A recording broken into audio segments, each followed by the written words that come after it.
بسم اللہ الرحمن الرحیم۔ السلام علیکم۔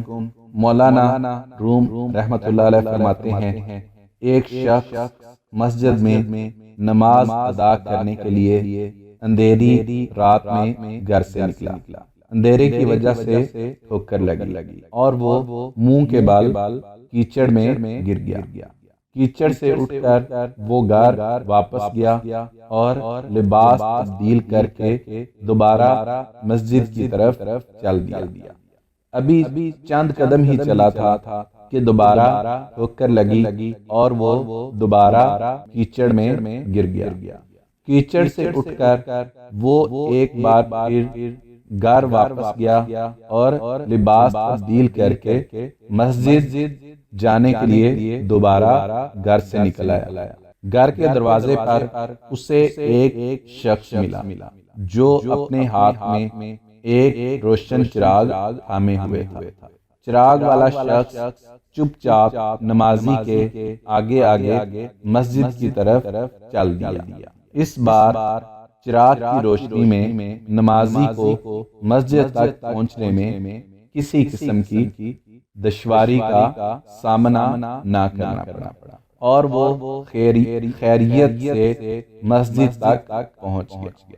مسجد کے دروازے پر پہنچ کر چراغ والا شخص رک گیا۔ نمازی اسے وہیں چھوڑ کر مسجد میں داخل ہو گیا اور نماز ادا کرنے لگا۔ نماز سے فارغ ہو کر وہ مسجد سے باہر آیا تو اس نے دیکھا چراغ والا شخص اس کا منتظر ہے تاکہ اسے دوبارہ چراغ کی روشنی میں گھر تک چھوڑائے۔